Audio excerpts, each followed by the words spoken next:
Hey, second grade, welcome back. I hope everyone enjoyed their spring break. We're going to go ahead and get started with our writing where we left off.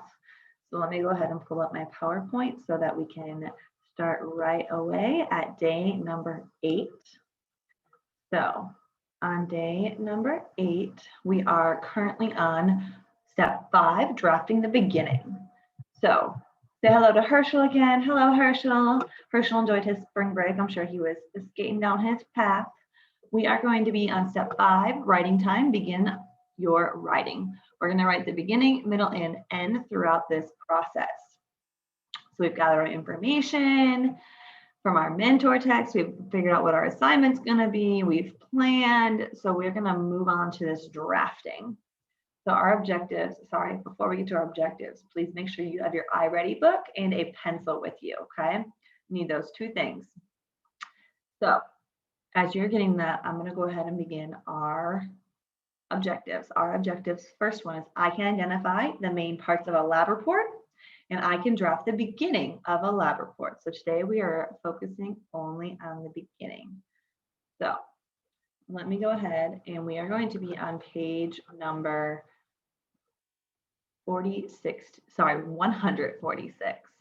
page 146. So if you need a minute to get to page 146, you can push pause. I'm going to go ahead and get started.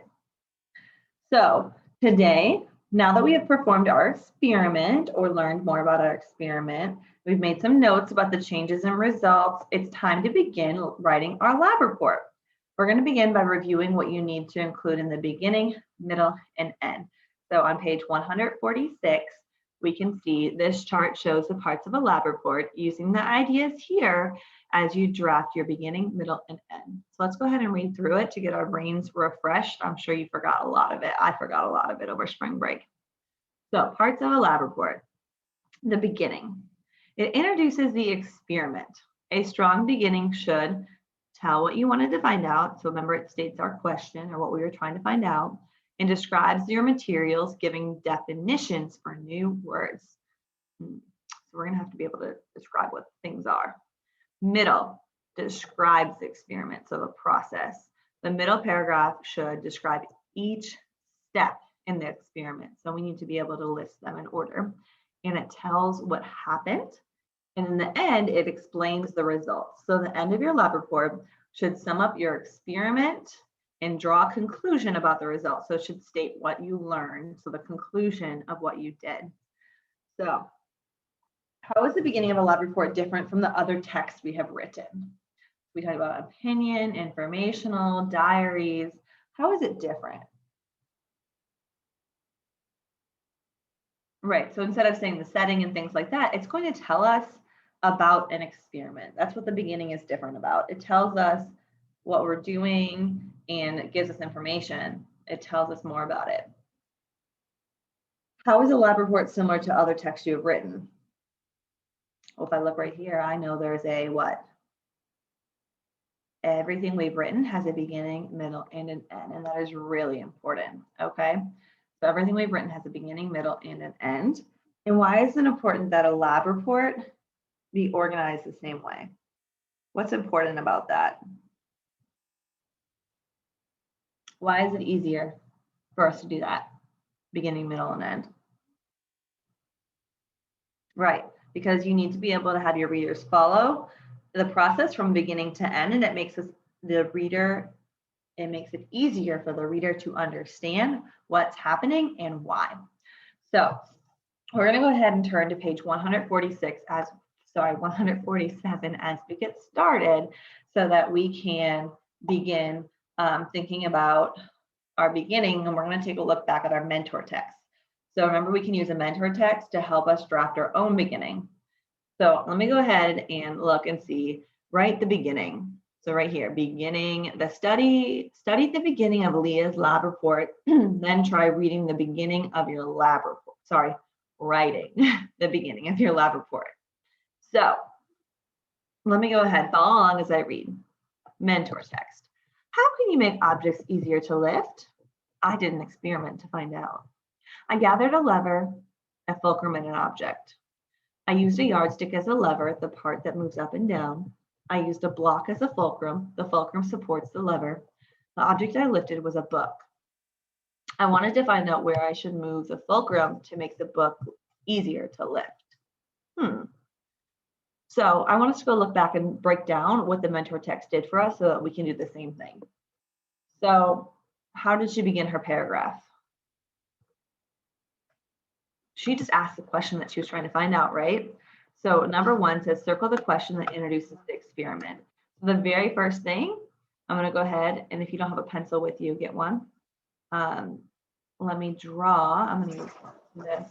I'm going to circle the question. How can you make objects easier to lift? That is what she asked. That is how she started and introduced the experiment of what she was going to be doing. The second question, number 2 said, underline the sentence that describes the materials. There was a lot of information in here. She said what she used. I did an experiment to find out. I gathered a lever, or that's one of the materials, lever, a fulcrum, and an object, right? I used a yardstick. So this is literally explaining what she used for each one. The lever, I used a yardstick as the lever, the part that moves up and down. I used a block as a fulcrum. The fulcrum supports the lever. The object I lifted was a book. I wanted to find out where I should move the fulcrum to make the book easier to lift. Well, that doesn't tell us anything about describing the material. It just tells us what she was trying to do. So there's a lot of information here about the material and helping us figure out the question. All right. So the first thing that we need to do then is do what Leah did, right? Number 3 says, write a sentence that introduces your experiment. So we need to do exactly what Leah did. Our experiment was, we were trying to change the speed of a bottle car, right? So we're simply going to ask that question. You can write it in your own words if you would like to.